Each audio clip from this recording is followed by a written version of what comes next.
ইবাদত কবুল হওয়ার মৌলিক তিনটি শর্ত রয়েছে। যে কোনো ইবাদত কবুল হওয়ার জন্য আপনাকে এই তিনটি শর্ত অবশ্যই পূরণ করতে হবে।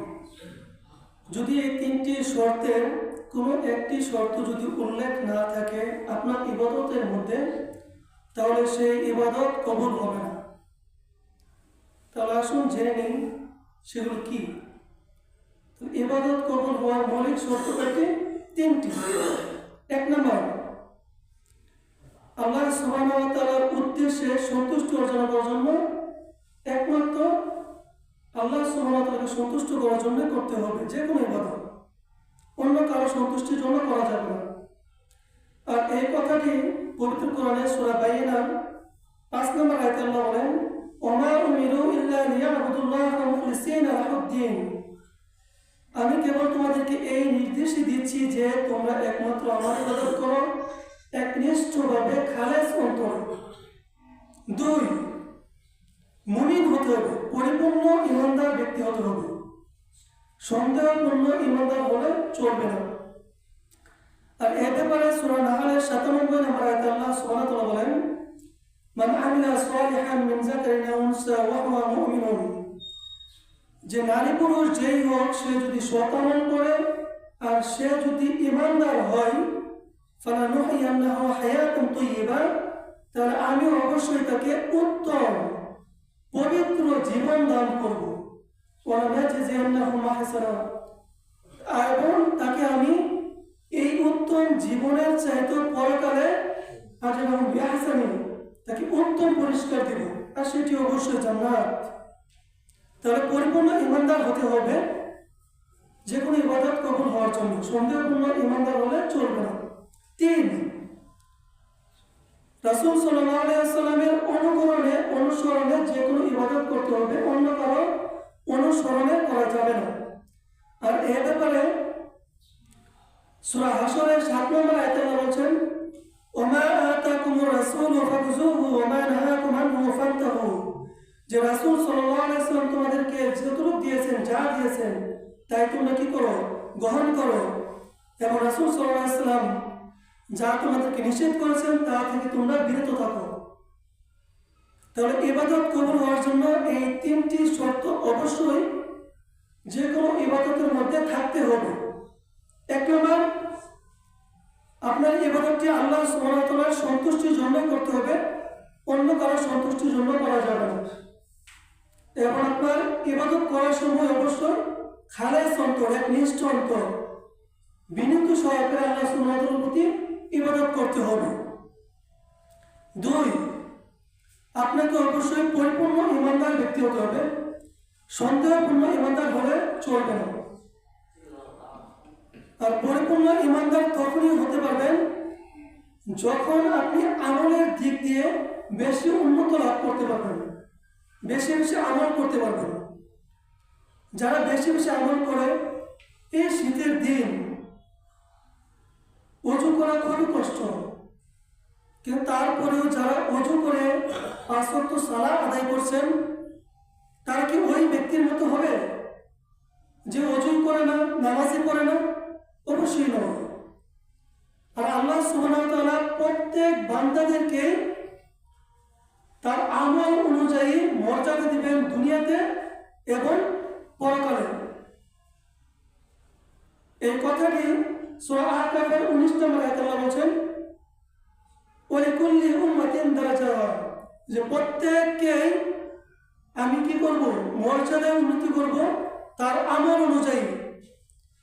যে যতটুকু আমল করবে আল্লাহ সুবহানাহু ওয়া তাআলা তাকে ঠিক ততটুকু আমল অনুযায়ী মর্যাদা দিবেন।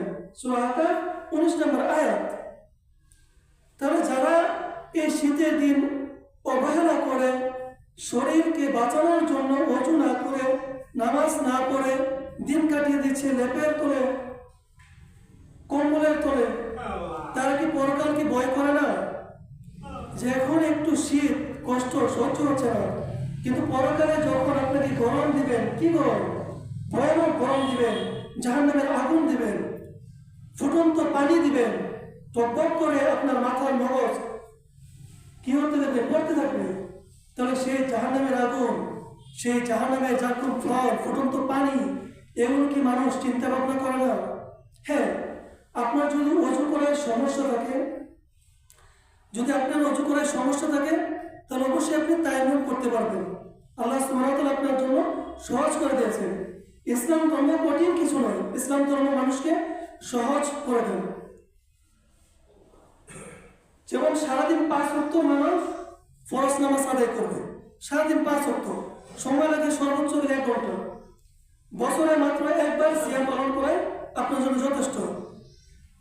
যদি আপনি নেশার পরিমাণ সম্পদের মালিক হন, তাহলে প্রতি বছর একবার আপনার জাকাত দিলে চলে, তাও সেটা সামান্য অর্থ। যদি আপনি সামর্থ্যবান হন, শরীর ভালো থাকে, তাহলে জীবনে একবার হজ ফরজ। তো চিন্তা করতে পারেন যে আপনার জন্য কি আল্লাহ বেশি কিছু চাপিয়ে দিয়েছেন? বেশি কিছু চাপিয়ে দেননি। আল্লাহ পবিত্র কোরআনে সূরা বাকারার 285 নম্বর আয়াতে বলছেন, ইরিদুল্লাহু বিকুমুল ইসরা ওয়া লা ইরিদু বিকুমুল উসরা। আল্লাহ সুবহানাহু ওয়া তাআলা তোমাদের জন্য যা সহজ সেটাই করছেন, যা তোমাদের জন্য কঠিন সেটা আল্লাহ তোমাদের জন্য চাপিয়ে দেন নাই। আল্লাহ সুবহানাহু ওয়া তাআলা সূরা বাকারা 286 নম্বর আয়াতে বলছেন, লা ইকাল্লিফুল্লাহু নাফসান ইল্লা উসাহা। আমি কোনো মানব জাতিকে তার সাধ্যের বাইরে কোনো বোঝা চাপিয়ে দেইনি, কোনো ইবাদত আমি চাপিয়ে দিইনি। আপনার যদি অজু করার সমস্যা থাকে, আপনি তায়াম্মুম করেন। যদি মোজা পরা অবস্থা থাকেন, তাহলে আপনি মোজার উপরে মাসা করেন। মুকিমের জন্য 1 দিন 24 ঘন্টা, মুসাফিরের জন্য 3 দিন। তাহলে আমি যা বলছিলাম, আমাদেরকে নবী মুহাম্মদ সাল্লাল্লাহু আলাইহি ওয়াসাল্লামের অনুসরণে ইবাদত বন্দেগী করতে হবে।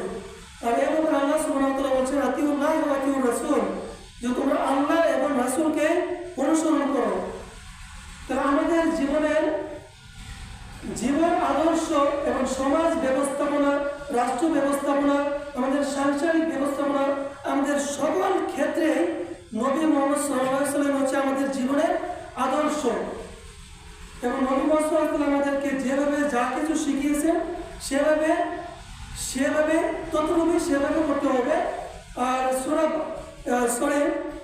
সহিহ বুখারী 631 নম্বর আয়াতে রাসূল সাল্লাল্লাহু আলাইহি ওয়াসাল্লাম বলেন, সল্লু কামা রাআইতুমুনি উসাল্লি, যে তোমরা ইবাদত করো যেভাবে আমাকে ইবাদত করতে দেখেছো। তাহলে রাসূল সাল্লাল্লাহু আলাইহি ওয়াসাল্লামের অনুকরণে আমাদেরকে ইবাদত বন্দেগী করতে হবে। আর এই কথাটি পবিত্র কোরআনের বিভিন্ন জায়গায় উল্লেখ আছে এবং নবী মুহাম্মদ সাল্লাল্লাহু আলাইহি ওয়াসাল্লামের সহিহ হাদিসে উল্লেখ আছে যে আতিউল্লাহ ওয়া আতিউর রাসূল, তোমরা আল্লাহ এবং রাসূলকে অনুসরণ করো। রাসূল সাল্লাল্লাহু আলাইহি ওয়াসাল্লাম হচ্ছে তোমাদের জীবনের একমাত্র মানদণ্ড, ন্যায়ের মানদণ্ড, ইবাদতের মানদণ্ড, জীবন আদর্শের মানদণ্ড। এই কথাটি পবিত্র কোরআনে বিভিন্ন আয়াতে রয়েছে। যেমন সূরা আল ইমরান 32 নম্বর আয়াত, সূরা আল ইমরান 132 নম্বর আয়াত, সূরা নিসা 59 নম্বর আয়াত, সূরা নিসা 80 নম্বর আয়াত। এছাড়াও উল্লেখ রয়েছে সূরা মাইদার 92 নম্বর আয়াত, সূরা আনফালের 1 নম্বর আয়াত, সূরা আনফালের 20 নম্বর আয়াত, সূরা আনফালের 46 নম্বর আয়াত, সূরা নূরের 54 নম্বর আয়াত, সূরা নূরের 56 নম্বর আয়াত। এছাড়াও উল্লেখ আছে সূরা মুহাম্মাদের 33 নম্বর আয়াত, সূরা মুজাদালার 12 নম্বর আয়াত এবং সূরা তাগহাবুনের 13 নম্বর আয়াত, যে আয়াতগুলোতে রাসূল আল্লাহ সুবহানাহু ওয়া তাআলা বলেছেন, আতিউল্লাহ ওয়া আতিউর রাসূল, তোমরা একমাত্র আল্লাহ সুবহানাহু ওয়া তাআলা এবং রাসূল মুহাম্মদ সাল্লাল্লাহু আলাইহি ওয়াসাল্লামকে অনুসরণ করো। তিনি যেভাবে যখন যতটুকু ইবাদত বন্দেগী করেছেন, ঠিক ততটুকু সেভাবে আমাদেরকে ইবাদত বন্দেগী করতে হবে। এর বেশিও করা যাবে না, কমও করা যাবে না, এবং ইবাদতের ক্ষেত্রে কোনো বাড়াবাড়ি করা যাবে না। যেভাবে শিখিয়েছেন সেভাবে আমাদেরকে ইবাদত বন্দেগী করতে হবে। আর এই কথাটি রাসূল সাল্লাল্লাহু আলাইহি ওয়াসাল্লাম তার হাদিসের মধ্যে উল্লেখ করেছেন, যেমন সহিহ মুসলিমের মুকদ্দমা 2 নম্বর, 3 নম্বর এবং 4 নম্বর হাদিস। এছাড়াও উল্লেখ রয়েছেন সহিহ বুখারীর 106 নম্বর হাদিস, সহিহ বুখারীর 107 নম্বর হাদিস, সহিহ বুখারীর 108 নম্বর হাদিস, সহিহ বুখারীর 109 নম্বর হাদিস। এছাড়াও উল্লেখ রয়েছেন সহিহ বুখারীর 110 নম্বর হাদিস। হাদিসগুলো এভাবে উল্লেখ রয়েছে যে লা তাকযিবু আলাইয়া, তোমরা আমার প্রতি কেউ মিথ্যারোপ করো না। এভাবে উল্লেখ রয়েছে মান কাযাবা আলাইয়া মুতাআম্মিদান, তোমরা কেউ আমার প্রতি ইচ্ছাকৃতভাবে মিথ্যারোপ করো না। যদি কেউ আমার প্রতি মিথ্যারোপ করো তাহলে কি হবে? ফালাতাবা মাকাদাহু মিনান নার, তাহলে তার থাকার জায়গা হবে জাহান্নাম। তাহলে রাসূল সাল্লাল্লাহু আলাইহি ওয়াসাল্লামের অনুসরণে আমাদের জীবন পরিচালনা করতে হবে। অন্য কারো পদ্ধতিতে, অন্য কোনো আলেম বুজুর্গের পদ্ধতিতে করা যাবে না। এবার আমাদের জীবনের ভালোবাসা, আমাদের জীবনের সাহচর্য একমাত্র নবী মুহাম্মদ সাল্লাল্লাহু আলাইহি ওয়াসাল্লামের জন্য ত্যাগ করতে হবে। সমস্ত কিছু ত্যাগ করে একমাত্র নবী মুহাম্মদ সাল্লাল্লাহু আলাইহি ওয়াসাল্লামকে ভালোবাসতে হবে। একত্রে সহিহ বুখারীর 15 নম্বর হাদিসে উল্লেখ রয়েছে যে আনাস রাদিয়াল্লাহু তাআলা তিনি বলেন যে লা ইউমিনু আহাদুকুম হাত্তা আকুনা আহাব্বা ইলাইহি মিন ওয়ালিদিহি ওয়া ওয়ালাদিহি ওয়ান নাসি আজমাইন, তোমাদের কেউ ততক্ষণ পর্যন্ত ঈমানদার হতে পারবে না, প্রকৃত মুমিন হতে পারবে না, যতক্ষণ না আমি তার কাছে তার পিতা ভাই এবং সমস্ত মানব জাতি থেকে অধিক প্রিয় পাত্র হই। সুবহানাল্লাহ। আল্লাহ সুবহানাহু ওয়া তাআলা পরে আমাদেরকে নবী মুহাম্মদ সাল্লাল্লাহু আলাইহি ওয়াসাল্লামকে বেশি ভালোবাসতে হবে। আর নবী মুহাম্মদ সাল্লাল্লাহু আলাইহি ওয়াসাল্লামকে যদি আমরা ভালোবাসি তাহলে আল্লাহ সুবহানাহু ওয়া তাআলা আমাদেরকে ভালোবাসবেন। এই কথাটি সূরা আল ইমরানের 31 নম্বর আয়াতে বলেন, কুল ইন কুনতুম তুহিব্বুনাল্লাহ ফাত্তাবিউনি ইউহিব্বুকুমুল্লাহ, যে হে নবী আপনি বলে দিন তোমরা যদি আমি আল্লাহ সুবহানাহু ওয়া তাআলাকে ভালোবাসতে চাও তাহলে আমি নবী মুহাম্মদ সাল্লাল্লাহু আলাইহি ওয়াসাল্লামকে তোমরা অনুসরণ করো, তাহলে কি হবে? আল্লাহ সুবহানাহু ওয়া তাআলা নিজেই তোমাদেরকে ভালোবাসবেন। সুবহানাল্লাহ। আজকে আমার জুমার খুতবার আমি টপিক ভিত্তিক জুমার খুতবা দিয়ে থাকি। এই মসজিদে আমি যতগুলি খুতবা দিয়েছি সবগুলি বিষয় ভিত্তিক জুমার খুতবা দিয়েছি। আজকে আমার জুমার খুতবার বিষয় হচ্ছে নেশাদার দ্রব্য। মাদক দ্রব্য বা মাদকে আসক্তই হচ্ছে যুব সমাজের অবক্ষয়। অর্থাৎ মাদক এবং জুয়া এর সম্পর্কে এক সংক্ষিপ্ত আলোচনা করব ইনশাআল্লাহ।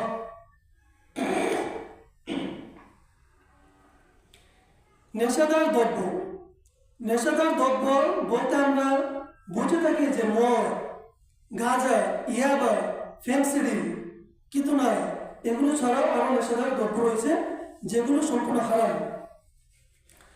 আল্লাহ সুবহানাহু ওয়া তাআলা সূরা মাইদার 90 নম্বর আয়াতে বলেন যে ইয়া আইয়ুহাল্লাযীনা আমানু ইন্নামাল খামরু ওয়াল মাইসিরু ওয়াল আনসাব ওয়াল আজলামু রিজসুম মিন আমালিশ শাইতান ফাজতানিবুহু লাআল্লাকুম তুফলিহুন।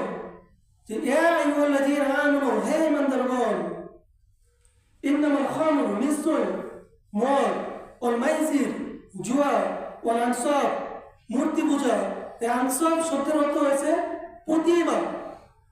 যে কোনো ছবি মূর্তি হোক সেটা এই আয়াতের অর্থের মধ্যে পড়বে। আনসাব যে কোনো মূর্তি, ছবি, আপনি আপনার দেয়ালে যদি ছবি টাঙিয়ে রাখেন এটা মূর্তি, এই আনসাবের মধ্যে পড়বে।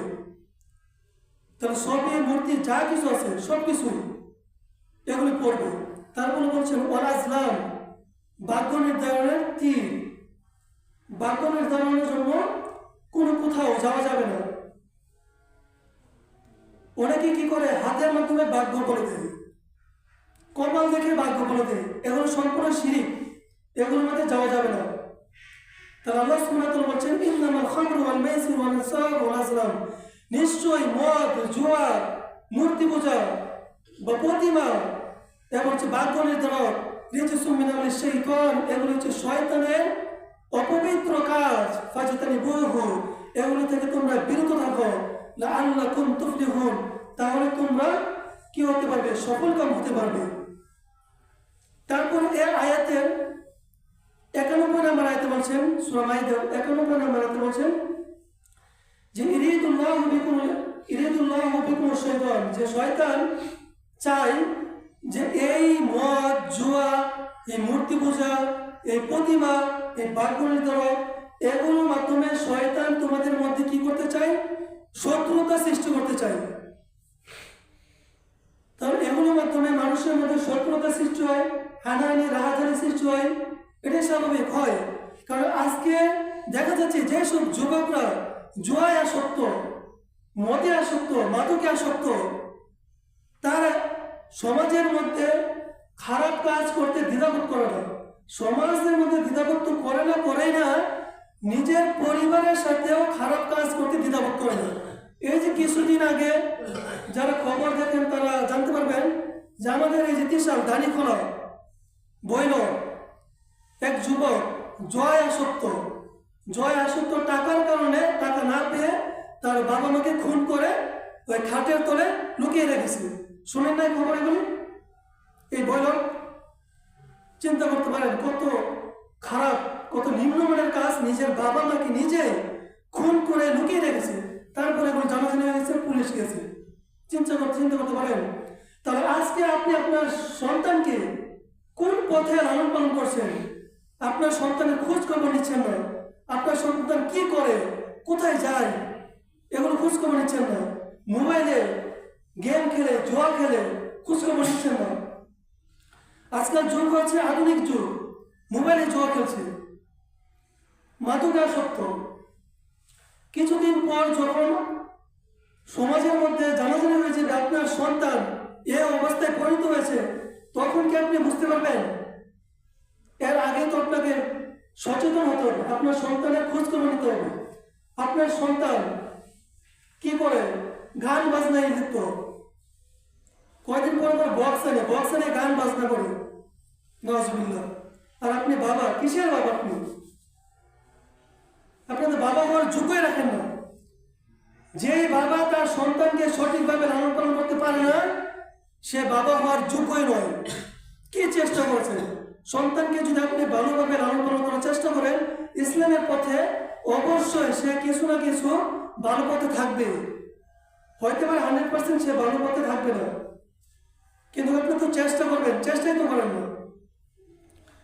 তাহলে আমাদের সমাজের দেখতে হবে ওই সকল যুবকদেরকে যারা মোবাইল দিয়ে গেম খেলছে, তাদেরকে কি করতে হবে? এই মোবাইলে গেম খেলা থেকে বারণ করতে হবে, নিষেধ করতে হবে। কারণ আস্তে আস্তে সে এভাবে উপরে টপ লেভেলে চলে যাবে। এখনকার যুগে, আধুনিক যুগ, গেম খেলে, মাদকে লিপ্ত, জুয়া খেলে তো এখন জুয়া খেলার কোনো মানে অনেক পথ রয়েছে। যেমন বিটকয়েন নাম শুনছেন যারা জানেন, বিটকয়েন, এগুলোর মাধ্যমে জুয়া খেলছে, কত জিনিস আছে। তাহলে এই মদ জুয়া, নিশ্চয়ই আল্লাহ সুবহানাহু ওয়া তাআলা বলছেন যে মদ জুয়া এগুলো হচ্ছে হারাম, এগুলো থেকে বিরত থাকতে হবে। তাহলে আমরা কি করতে পারবো? সফল কাম হতে পারবো। রাসূল সাল্লাল্লাহু আলাইহি ওয়াসাল্লামের হাদিসেও অনেক হাদিস রয়েছে যেগুলো এই মদ জুয়া সম্পর্কে বলা আছে। একটা হাদিস সহিহ মুসলিমের 2003 নম্বর হাদিস, রাসূল সাল্লাল্লাহু আলাইহি ওয়াসাল্লাম বলেছেন যে কুল্লু মুসকিরিন খামর, প্রত্যেক নেশাদার দ্রব্যই হচ্ছে মদ। ও কুল্লু খামরিন হারামুন, এবং প্রত্যেক মদই হচ্ছে হারাম। সুনানে ইবনে মাজাহ হাদিস নাম্বার 3388, রাসূল সাল্লাল্লাহু আলাইহি ওয়াসাল্লাম বলেছেন কুল্লু মুসকিরিন হারামুন, প্রত্যেক নেশা উদ্রেককারী বস্তুই হচ্ছে হারাম। যে জিনিসে নেশা সৃষ্টি করে সেটাই হারাম। সেটা যে কোনো পণ্য হতে পারে, যা কিছু হোক, সেটা গাঁজা, ইয়াবা, ফেন্সিডিল, বিড়ি, সিগারেট, তামাক, দরজা, গুল, যা কিছু আছে সব কিছুই হচ্ছে হারাম। কারণ এই সমস্ত জিনিসের মধ্যে অবশ্যই নেশার সৃষ্টি করে। এই বিড়ি, সিগারেট, তামাক, দরজা, গুল যারা খাচ্ছেন, তাদেরকে যদি বলা হয় যে শুকরের মাংস জবাই করা হয়েছে, রান্না করা হয়েছে, আপনারা খাবেন? শুকরের মাংস খাবেন? খাবেন না। কিন্তু শুকরের মাংস খাওয়ার চাইতে বিড়ি, সিগারেট, তামাক, দরজা, গুল খাওয়া আরো বেশি খারাপ এবং বেশি ক্ষতিকারক। দলিল দিচ্ছি, দেখেন। শুকরের মাংস খেলে শরীরের আরো উপকার হবে, এনার্জি হবে, শক্তি বাড়বে, বিজ্ঞান বলে, ডাক্তাররা বলে। কিন্তু তারপরে আল্লাহ সুবহানাহু ওয়া তাআলাকে হারাম করেছেন একমাত্র কারণ সেটা হচ্ছে রিজিসুন। এই শুকর হচ্ছে অপবিত্র, কারণ অপবিত্র জিনিসই হচ্ছে হারাম। কারণ আল্লাহ সুবহানাহু ওয়া তাআলা বলেছেন ইয়া আইয়ুহাল্লাযীনা আমানু কুলু মিন তাইয়্যিবাতি, সূরা বাকারার মধ্যে আছে যে তোমরা কি করো? কুলু মিন তাইয়্যিবাতি মা রাযাকনাকুম, তোমাদেরকে আমি যে পবিত্র রিজিক, যে পবিত্র বস্তু রিজিক হিসেবে দিয়েছি সেগুলো থেকে তোমরা গ্রহণ করো, আহার করো। তাহলে রিজিকের একমাত্র মানদণ্ড হচ্ছে পবিত্র বস্তু হতে হবে।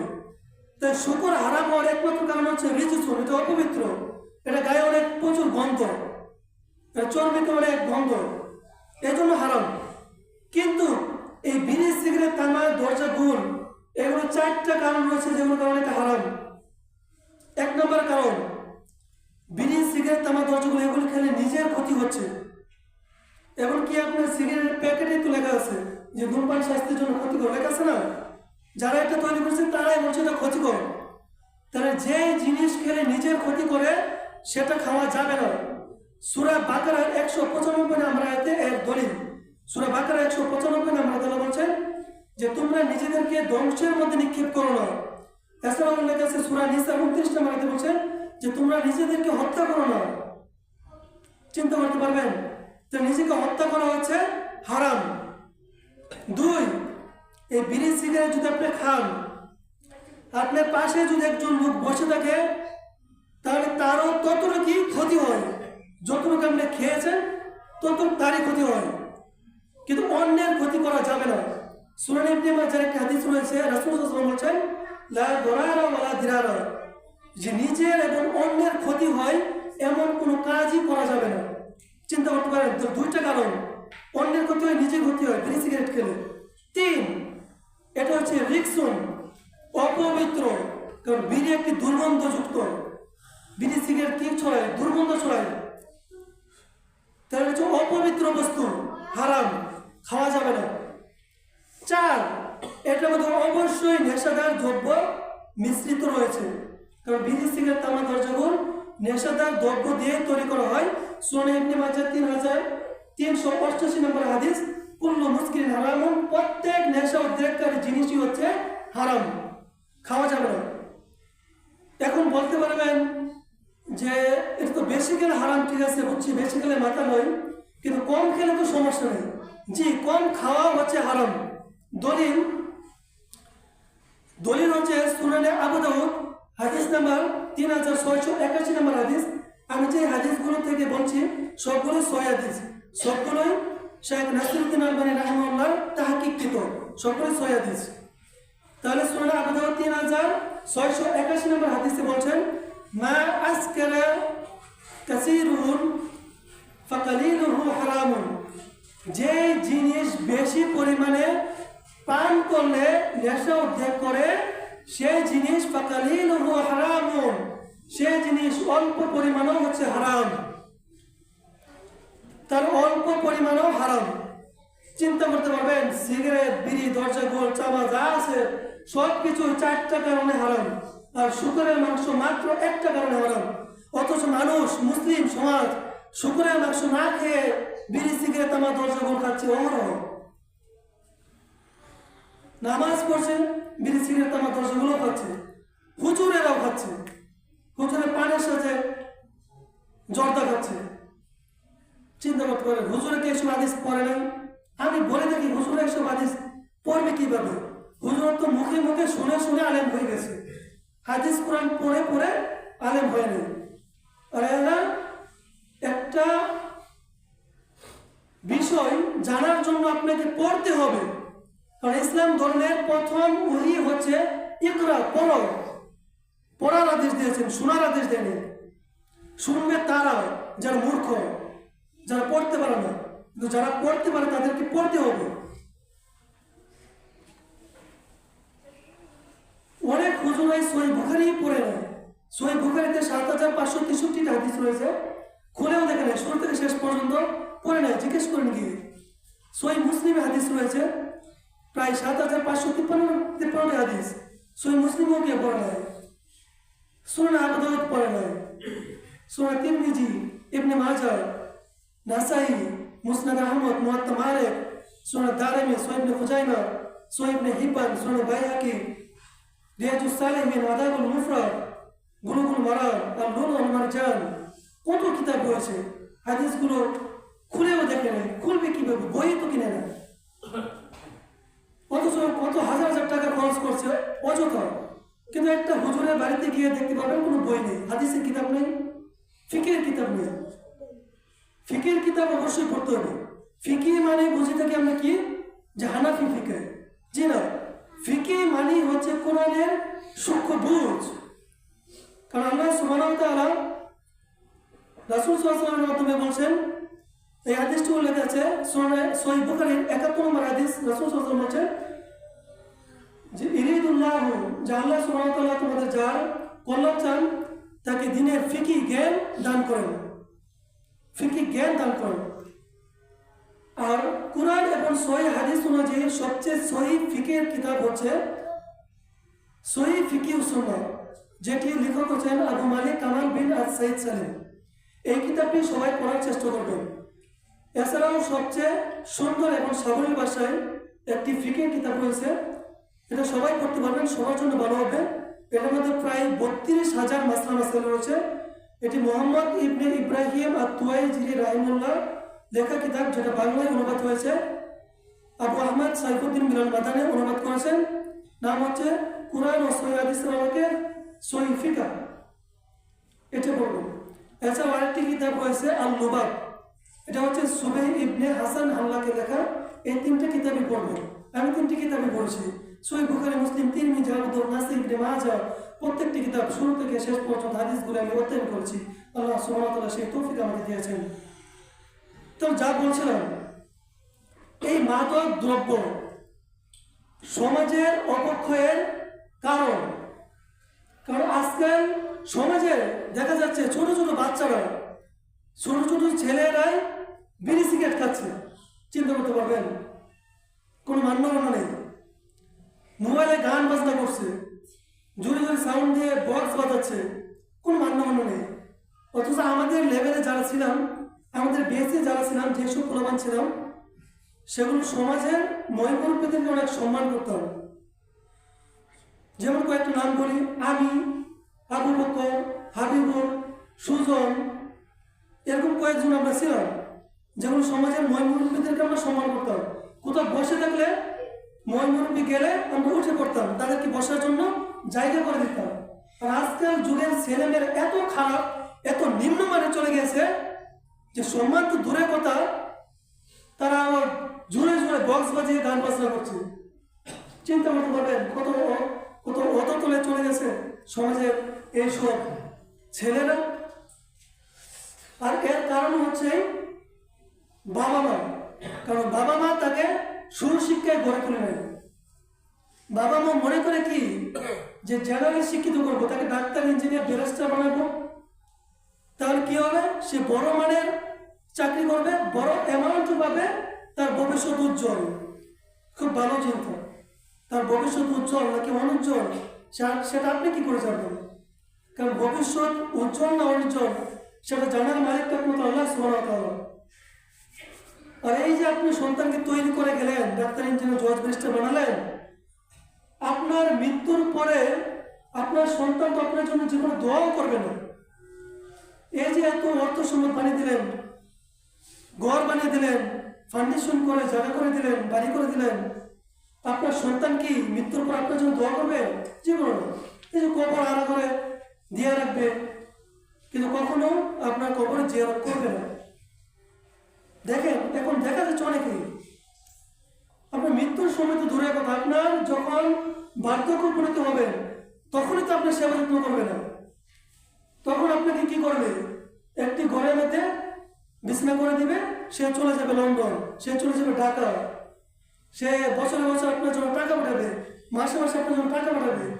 কিন্তু টাকা দিয়ে কি আপনার সাহচর্য, আপনার সেবা পূরণ হবে? কারণ যখন আপনি বার্ধক্য উপনীত হবেন, যখন বিছানায় টয়লেট করবেন, প্রস্রাব করবেন, যখন উঠতে পারবেন না, খেতে পারবেন না, লড়তে পারবেন না, তখন কি আপনার টাকার কোনো প্রয়োজন পড়বে? তখন তো আপনার কোনো টাকার প্রয়োজন পড়বে না, তখন আপনার দরকার সেবা যত্ন। কিন্তু সেই সেবা যত্ন তো আপনি পাবেন না। আর তার কারণ হচ্ছে আপনি নিজেই। কারণ আপনি নিজেই তো আপনার সন্তানকে গড়ে তুলেছেন অনইসলামিকভাবে, ইসলামিকভাবে তাকে গড়ে তোলেনি, ইসলামিক শিক্ষা তাকে দেননি। আপনার সন্তান মোবাইলে সারাদিন গান বাজনা করছে, রাত 12টার সময় গড়ে ফিরছে, খোঁজখবর রাখেন না। অথচ সন্তান হচ্ছে একটি নিয়ামত। মানুষ একটি সন্তান পাওয়ার জন্য মাজারে যায়, সন্তান পাওয়ার জন্য, ছেলে সন্তান হওয়ার জন্য মাজারে যায়, মানত করে। এগুলি কি শিরিক? চিন্তা করতে পারবেন, সেই সন্তানের জন্য মানত করছে গিয়ে শিরিকি কাজ করছে, তার ইহকাল এবং পরকাল দুটোই হারাচ্ছে। কারণ সন্তান দেওয়ার মালিক হচ্ছে একমাত্র আল্লাহ সুবহানাহু ওয়া তাআলা, এবং পুত্র সন্তান দেওয়ার মালিক আল্লাহ সুবহানাহু ওয়া তাআলা, কন্যা সন্তান দেওয়ানোর মালিক আল্লাহ সুবহানাহু ওয়া তাআলা। সূরা শূরার 49 এবং 50 নম্বরে আল্লাহ বলেন, ইয়াহাবু লিমান ইয়াশাউ ইনাসা ওয়া ইয়াহাবু লিমান ইয়াশাউ যুকুরা। যে আল্লাহ সুবহানাহু ওয়া তাআলা যাকে ইচ্ছা কন্যা সন্তান দেন, যাকে ইচ্ছা পুত্র সন্তান দেন 50 নম্বর আয়াতে বলছেন, এবং যাকে ইচ্ছা কন্যা এবং পুত্র উভয়টাই দেন, আবার যাকে ইচ্ছা কোনটাই দেন না। তবে সন্তান দেওয়া না দেওয়া, পুত্র কন্যা সব কিছু মালিক হচ্ছে আল্লাহ সুবহানাহু ওয়া তাআলা। এগুলোর জন্য আপনি স্ত্রীকেও দায়বদ্ধ করতে পারবেন না, কারণ কোনো স্ত্রীর কি ক্ষমতা আছে সন্তান দেওয়ার? সন্তান দেওয়ার কোনো স্ত্রীর তো ক্ষমতা নেই। আপনি স্ত্রীকে তালাক দিচ্ছেন, কেন দিচ্ছেন? স্ত্রীর তো ক্ষমতা নেই সন্তান দেওয়ার। সন্তান দেওয়ার মালিক হচ্ছে আল্লাহ সুবহানাহু ওয়া তাআলা। কোনো স্ত্রীর সন্তান যদি মেয়ে সন্তান হয়, তাহলে সে মুখটা কালো করে ফেলে, এগুলো করা যাবে না। কন্যার সন্তান হচ্ছে আপনার জন্য জান্নাত। সহিহ বুখারীতে একটি হাদিস রয়েছে যে রাসূল সাল্লাল্লাহু আলাইহি ওয়াসাল্লাম মহিলাদেরকে উদ্দেশ্য করে বলছেন যে, হে মহিলারা, তোমরা যদি 3টি সন্তান আগে পাঠাও, অর্থাৎ 3টি সন্তান যদি মারা যায়, তাহলে তুমি তোমার এই সন্তান জাহান্নামের প্রতিবন্ধক হিসেবে কাজ করবে। তখন ওই মহিলা বলল, যদি 2টি সন্তান পাঠাই? তখন রাসূল সাল্লাল্লাহু আলাইহি ওয়াসাল্লাম বলেন, 2টি সন্তান পাঠালো। আর সহিহ মুসলিমে হাদিস রয়েছে 1টি সন্তান পাঠালো। তাহলে সন্তান হচ্ছে আল্লাহর নিয়ামত। সন্তানকে সঠিকভাবে মানুষ করতে হবে, গড়ে তুলতে হবে। তাহলে এই বিড়ি, সিগারেট, তামাক, দরজাগুলো যারা খাচ্ছেন, আজকে থেকে তওবা করে ফিরে আসেন, এগুলো খাবেন না। এগুলো সম্পূর্ণ হারাম, এগুলো নিজের ক্ষতি করছে। এমনকি বিড়ি, সিগারেট 4টি কারণ বলছি, আর একটি কারণ রয়েছে, এটা হচ্ছে অপচয়, সম্পদের অপচয়। আর সম্পদের অপচয় করা যাবে না। তাহলে এই 5টি কারণে এই বিড়ি, সিগারেট, তামাক, দরজাগুলো যা আছে সবগুলি হারাম। আর এই বিড়ি, সিগারেট, তামাক, দরজাগুলো যা কিছু আছে সব কিছু হারাম সম্পর্কে রাসূল সাল্লাল্লাহু আলাইহি ওয়াসাল্লাম অনেকগুলি হাদিস বর্ণনা করছেন, অনেকগুলি হাদিস। আমি সংক্ষিপ্তভাবে কয়েকটি দলিল দিচ্ছি। যেমন সহিহ মুসলিমে 2003 নম্বর হাদিস, সুনান আবু দাউদ 2486 নম্বর হাদিস, সুনান আবু দাউদ 2674 নম্বর হাদিস, সুনান আবু দাউদ 2681 নম্বর হাদিস, সুনানে তিরমিজি 1862 নম্বর হাদিস, সুনানে নাসাই 5686 নম্বর হাদিস, সুনানে নাসাই 5700 নম্বর হাদিস, সুনানে ইবনে মাজাহ 3371 নম্বর হাদিস, সুনানে ইবনে মাজাহ 3388 নম্বর হাদিস, সুনানে ইবনে মাজাহ 4020 নম্বর হাদিস। এগুলি সবগুলি হারাম। এছাড়াও আরো অনেক হারাম রয়েছে। এ সম্পর্কে রাসূল সাল্লাল্লাহু আলাইহি ওয়াসাল্লাম একটি হাদিস বলছেন, এই হাদিসটি উল্লেখ আছে সুনান ইবনে মাজাহ 4020 নম্বর হাদিস। রাসূল সাল্লাল্লাহু আলাইহি ওয়াসাল্লাম বলছেন যে, লা ইয়াশরাবান নাস হাইসুন মিন উম্মাতিল খামর, যে আমার উম্মতের কিছু লোক তারা মদ পান করবে, নেশাদ্রব্য পান করবে, ফায়ুসুম্মুহা বিগাইরি ইসমিহা, কিন্তু এর নাম দেবে অন্য, তার অন্য নামে এগুলি ডাকবে, কিন্তু আসলে ওগুলো প্রকৃতভাবেই মদ, নেশাদার দ্রব্য। অনেক আলেমরা বলছে যে কোকা-কোলা, পেপসি, এই ঠান্ডা জাতীয় যেগুলো আছে, টাইগার স্প্রিট যেগুলো আছে, এগুলির মধ্যে নেশাদার দ্রব্য জিনিস রয়েছে, সেজন্য এগুলি হারাম। তবে আমি এগুলি যাচাই বাছাই করিনি, আপনারা যাচাই বাছাই করে নেবেন। যদি এগুলির মধ্যে যদি নেশাদার দ্রব্য থেকে থাকে তাহলে অবশ্যই হারাম, আর যদি নেশাদার দ্রব্য না থাকে তাহলে সেটা ভিন্ন বিষয়।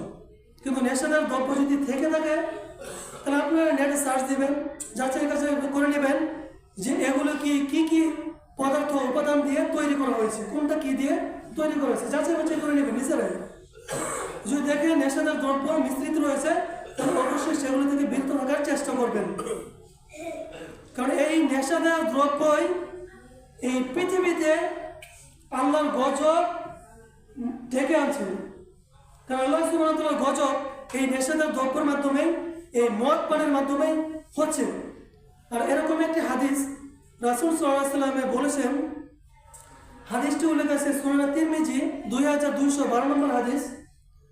রাসূল সাল্লাল্লাহু আলাইহি ওয়াসাল্লাম বলেন, ফি হাযিহিল উম্মতি খাসফুন ওয়া খাসফুন ওয়া মাসকুন, যে আমার এই উম্মতের মধ্যে 3টি গজব, 3টি আযাব নেমে আসবে। খাসফুন, ভূমিকম্প হবে, বেশি বেশি ভূমিকম্প হবে। দেখবেন কিছুদিন পর পর ভূমিকম্প হচ্ছে, সারা পৃথিবীতে ভূমিকম্প ছড়িয়ে ছিটিয়ে আছে। আজকে এই দেশে হচ্ছে, কালকে আরেক দেশে হচ্ছে, পরের দিন আরেক দেশে হচ্ছে, পরের দিন আরেক দেশে হচ্ছে। এভাবে ভূমিকম্প কোনো না কোনো দেশে হচ্ছে। এটা আল্লাহ সুবহানাহু ওয়া তাআলার গজব। 3টি পাপের কারণে এই 3টি গজব নেমে আসবে। একটি গজব হচ্ছে ভূমিকম্প হবে, খাসফুন। 2 ওমাসখুন, চেহারার আকার আকৃতির পরিবর্তন হবে। মানুষ সকালে থাকবে মানুষ, বিকালে হয়ে যাবে বানর। সকালে থাকবে পুরুষ, বিকালে হয়ে যাবে নারী। এখন এরকমই হচ্ছে। যদি আপনার নেটে জগৎ দেখেন, দেখবেন পুরুষ মহিলার রূপ ধরছে, মহিলা পুরুষের রূপ ধরছে। চিন্তা করতে পারবেন? এটাই হচ্ছে আকার আকৃতির পরিবর্তন হবে। তারপর বলছেন 3 অকাশফুন, যে আসমান থেকে যে কোনো আযাব, যে কোনো শাস্তি নেমে আসবে। সেটা যে কোনো মহামারী হতে পারে, যে কোনো কিছু হতে পারে। কিছুদিন পর পর দেখবেন আগুন লাগে, দেখবেন কোম্পানি ধ্বংস হয়ে গেছে, এই ক্ষতি হয়েছে, সেই ক্ষতি হয়েছে। এগুলো আল্লাহর গজব। তাহলে রাসূল সাল্লাল্লাহু আলাইহি ওয়াসাল্লাম বলছেন 3টি পাপের কারণে 3টি গজব নেমে আসবে। 1 খাসফুন, বেশি বেশি ভূমিকম্প হবে। 2 ওমাসকুন, চেহারার আকার আকৃতি পরিবর্তন হবে। 3 ওয়াকাসফুন, যে কোনো বিপদ নেমে আসবে। সেই 3টি পাপ কি? সেই 3টি পাপ সম্পর্কে রাসূল সাল্লাল্লাহু আলাইহি ওয়াসাল্লাম বলছেন, ইযা যাহারাতিল কায়নাত, যখন নারীদেরকে নৃত্যশিল্পী হিসেবে প্রচার করা হবে, গায়িকা হিসেবে প্রচার করা হবে। আর আজকাল যুগ এখন দেখা যাচ্ছে স্কুল, কলেজ, ইউনিভার্সিটি, এমনকি মাদ্রাসা প্রাঙ্গণেও যে কোনো অনুষ্ঠান শুরু করার আগে নারীদেরকে দিয়ে নাচ গান করাচ্ছে। আর এটাই রাসূল সাল্লাল্লাহু আলাইহি ওয়াসাল্লাম বলছেন, ইযা যাহারাতিল কায়নাত, যখন নৃত্যশিল্পীর সয়লাভ করবে। 2 ওমাজিফ, বাদ্যযন্ত্র প্রসালাপ করবে, গান বাজনা প্রসালাপ করবে। আর ইহুদি খ্রিস্টানরা তারা এই চক্রান্ত করে কিভাবে মুসলমানদেরকে তাদের দিন ধর্ম থেকে দূরে রাখা যায়, এই জন্য তারা ইলেকট্রনিক ডিভাইস আবিষ্কার করেছে, যার মাধ্যমে তারা মুসলমানদেরকে তাদের দিন ধর্ম থেকে বিরত রেখে এই ইলেকট্রনিক ডিভাইসের মধ্যে নিয়োজিত করে রাখছে। সারাক্ষণ 24 ঘন্টায় সবাই মোবাইলে জয়লাভ করে আছে। সকলে মোবাইল কম্পিউটার নিয়ে ব্যস্ত, সকলে মোবাইলে গান বাজনা নিয়ে ব্যস্ত, নাটক সিনেমা নিয়ে ব্যস্ত।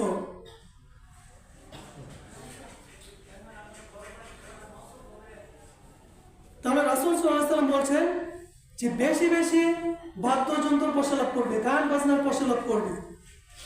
3 ওয়াশুরিবাতিল খুমুর, মদ্যপান বেড়ে যাবে। মানুষ মদ পান করবে, নেশাদার দ্রব্য পান করবে, কিন্তু মনে করবে এগুলো কোনো নেশাদার দ্রব্য নয়। মানুষ যারা বিড়ি সিগারেট খায় তারা কি মনে করে যেগুলি মদ? মনে করে না। তারা মনে করে থাকে মদ তো সেটাই যেটা ইয়াবা, ফেন্সিডিল, গাঁজা, কিন্তু এইগুলি সবগুলি হচ্ছে মদ, খাওয়া যাবে না, নেশাদার দ্রব্য, সম্পূর্ণই হারাম। আর এই 3টি পাপের কারণে 3টি গজব এই পৃথিবীতে নেমে আসছে। তাহলে এই 3টি পাপ থেকে অবশ্যই আমাদেরকে রেহাই থাকতে হবে, মুক্ত থাকতে হবে, এবং আমাদের সন্তানদেরকে এই 3টি পাপ কাজে কোনোভাবেই যেন জড়িত না হয় সেদিকে খেয়াল রাখতে হবে। আর ইহুদি খ্রিস্টানরা চক্রান্ত করে কিভাবে মুসলমানদেরকে দাসত্ববাদী, গোলাম করে রাখা যায়। কারণ আপনি যখন এই গোলামি তো ছেড়ে দিবেন, দাসত্ববাদ ছেড়ে দিবেন, তখন আপনার মধ্যে সম্মানবোধ, মর্যাদাবোধ, আত্মমর্যাদাবোধ বেড়ে যাবে। সেই যদি আপনি কোরআন পড়েন, কোরআনে কি রয়েছে? কোরআনে বেশি কিছু নেই। কোরআনে বেশিরভাগ কথাই হচ্ছে বনী ইসরায়েলের কাহিনী।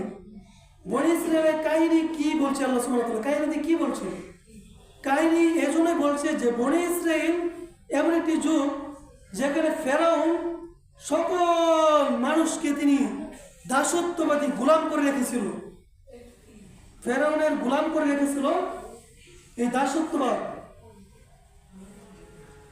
তারপর মুসা আলাইহিস সালাম এই দাসত্ববাদকে তিনি কি প্রতিহত করলেন। তাহলে মুসা আলাইহিস সালাম দাসত্ববাদকে প্রতিহত করার পরে এই ইসলামের বিজয় হয়েছিল। অন্যথায় এই দাসত্ববাদ এই গোলামি, ফেরাউনের গোলামি যারা করেছিল তারা গোলামি করেই যাচ্ছিল। ঠিক একইভাবে আমাদের এই বাংলাদেশ, ভারত, পাকিস্তান, এই উপমহাদেশগুলোতে, দেশগুলোতে আমেরিকা, তারা আমাদেরকে গোলাম বানিয়ে রেখেছে। কারণ এই বাংলাদেশ স্বাধীন হয়েছে, কিন্তু সেটি শুধুমাত্র মানচিত্রে স্বাধীন হয়েছে। বিষয়গুলো খেয়াল করবেন, বুঝ নেওয়ার চেষ্টা করবেন। শুধুমাত্র মানচিত্র স্বাধীন হয়েছে, কিন্তু এর সমস্ত রাষ্ট্র ব্যবস্থা এখনো আমেরিকার বর্ষবরণ চলতেছে। কারণ বিচার ব্যবস্থা, আইন ব্যবস্থা, রাষ্ট্র ব্যবস্থা সবকিছুই আমেরিকার। আর আমরা বাংলাদেশ, ভারত, পাকিস্তানের মানুষও ওই গোলামেই রয়ে গেছি। কারণ আমাদের এই দেশ, এই উপমহাদেশগুলোতে ব্রিটিশরা শাসন করেছিল, সেই গোলামির স্বভাব এখন আমাদের মধ্যে রয়ে গেছে। এই স্বভাব থেকে যে বেরিয়ে আসবে সেই হবে আত্মমর্যাদাশীল উচ্চমানের ব্যক্তি।